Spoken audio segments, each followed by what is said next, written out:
పిల్లలు అంటున్నారని వచ్చేసామండి. ఇక రాజమండ్రి పై నుంచి రైలు కింద నుంచి లండన్ నుంచి లడికిన రాత్రి వచ్చేసానండి. నేను వస్తా జరగాలి మీ కోరికని గుమ్మడికాయ అంత బంగారాన్ని తీసుకొస్తుంటే కుక్క ముట్టుకోకుండా కుక్క తోక ముట్టుకుంది విజయవాడ బస్ స్టాండ్. కుక్క తోక ముట్టుకున్న బంగారం మళ్ళీ మీరు ముట్టుకుంటారా లేదని 7 పాలేళ్ళ పెట్టించేసి ఏట్లో పడేపించానండి. 3 కోట్లు తీసుకెళ్లి మురికాలలో పడేశాను. మా ఇంట్లో కోట్లు కుక్కలు తింటుంటాయండి, లక్షలు లక్కలు తినేస్తుంటాయి. ఎలుకలు తినేసి చిల్లర చీమలు తినేసేస్తాయి. ఇక కాగితాలు కట్టుంటే కాగితాలు తీసుకెళ్లిపోతాం. మాకు పొయ్యిలో ఎండి ఇంట్లో బంగారం ఉందండి, కాకపోతే ఇంట్లో వాళ్ళు ఎసట్లో బియ్యం లేక ఎండిపోతున్నారు. గురుగారు మీకు ఏమన్నా డబ్బుకి కానీ ధాన్యానికి కానీ ఏమన్నా లోటుగా ఉంటే మాకు కౌరు చేయండి, మేము పంపించేస్తాం. మా అడ్రస్ మండలం మధ్య యాగారం, దాని పక్కనే ఉండదండి. మల్లెడికి పక్కన పిల్లడికి మా ఊరు. దానికి మా అడ్రస్ కి సాయంకాలం ఉత్తరం రాసేసి పోస్ట్ లో అయిపోకుండా పొయ్యిలో వేసేయండి. మీరు పరిగెత్తుకుంటూ వచ్చేసి పంటకాల ఒక 10 నుంచోండి, నేను 3 మురికాలలోకి అందించేస్తా డబ్బు. పగిలిపోయిన వాడి మీద వచ్చేస్తాను 10 కోట్లు మరి డబ్బు. అక్కడ బుట్టతో తీసి తట్ట మీద ఆరబెట్టుకోండి.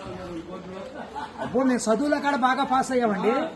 నేను చదువు సంకల వరకు చదివానండి, గుడింతాలు గుండెల దాకా వచ్చేసి పాఠాలు పాదాల వరకు వచ్చేస్తే ఇంగ్లీష్ ఈదులు అమ్మడ పరిగెట్టేసింది. చదువు ఎక్కువైపోయి అబ్బాయి గారి సంతకం పెడతాం మర్చిపోయాను. సోనియా గాంధీ గారి దగ్గరికి వెళ్ళి ఉద్యోగం అడిగానండి. రాత్రి రాజీవ్ గాంధీ గారు రాసిచ్చారు ఈ ఊళ్ళో ఉద్యోగం. ఎక్కడైతే సంతకాలు చేసే పని ఉండదు. ఈ ఊళ్ళో ఉద్యోగం రాసాక ఒక పని దొరికిందండి. ఈ మధ్యన ముసలి వాళ్ళంతా ఉండకూడదని పొద్దున్న మా డిపార్ట్మెంట్కి ఆర్డర్ వచ్చింది. ముసలి వాళ్ళు ఉన్న కాడి నుంచి అత్తాకోడళ్ళు పోట్లాడుకుంటున్నారు. అత్తలు అడుగులో పడిపోతుంది, కోళ్ళు వచ్చి గొంతులో పడిపోతుంది, మంచం ఎక్కేస్తుంటే అల్లుడు అడుగు మీద కూర్చోండి. అందుకని ముసలి వాళ్ళందరినీ తీసుకెళ్లి మెగాస్టార్ చిరంజీవి గారి దగ్గర చేర్పిస్తున్నాం. గురువు గారు ఆయనకి దసరా పండుగ రోజున మా ఊళ్ళో ఏప్రాల్ పందాలు వేపిస్తున్నాను. నాపరాల మీద ఏప్రాల్ పోట్లాడుకుంటే నాపరాలు ఇప్పుడు సమరాత్రి గారు వెళ్ళి సౌండ్ చేస్తుంటే, మునసూపు గారు వెళ్ళి ముడేస్తుంటే, కర్ణం గారు వెళ్ళి కాగితాలు రాతుంటే, ప్రెసిడెంట్ గారు వెళ్ళి పెళ్లి చేసేస్తున్నారు. ఇప్పుడు ఆ పెళ్లి భోజనాలకు ఎక్కించుకురమ్మని మా ఇయ్యంకుల వారు ఊపిలేని విమానాన్ని పంపించారండి. విమానానికి ఊరు చివరికి వచ్చాక ఊపి ఎక్కిపోయి కృష్ణానదిలో పడిపోయింది. నేను వచ్చి మీ బాజార్లో పడిపోయింది. ఇవాళ సార్జీకి మీరు 500-600 ఇచ్చారంటే సార్జీ డబ్బులు పెట్టుకుని వెళ్ళి కాకినాడ వెళ్ళి కాఫీ తాగి అక్కడ మీ పేరు పేపర్లో వేసేస్తారు. ఈసారి గారు ఇప్పుడు రాబోయే కాలానికి కాబోయే సీఎం గారు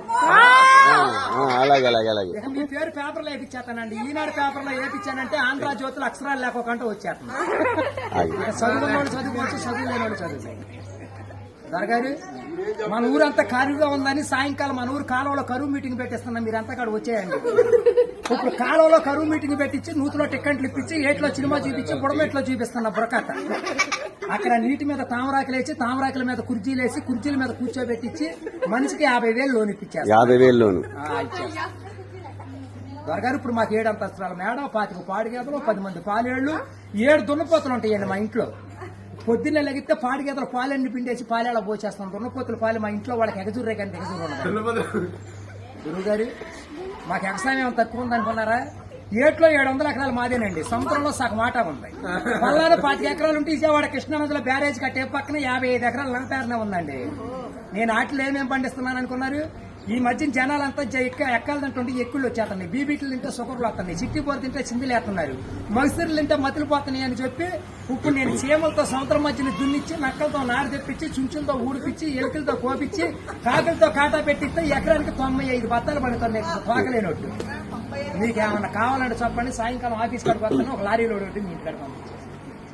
మరి పంపించండి. మళ్ళీ మా యాప్జీ టైం వచ్చిన కొనుగోలు లేదు, లక్షలకు వచ్చిన కరువు లేదు. కోట్లు కుక్కలు తినేసినా, లక్షలు నక్కలు తినేసినా కానీ మేము కాఫీ దగ్గర కాకినాడ వెళ్ళిపోవాలి, భోంచేతకి బొమ్మ వెళ్ళిపోవాలి, నిద్ర చేతకి నీలగిరి వెళ్ళిపోవాలి. ఈ మధ్యన ఏది చూద్దాం.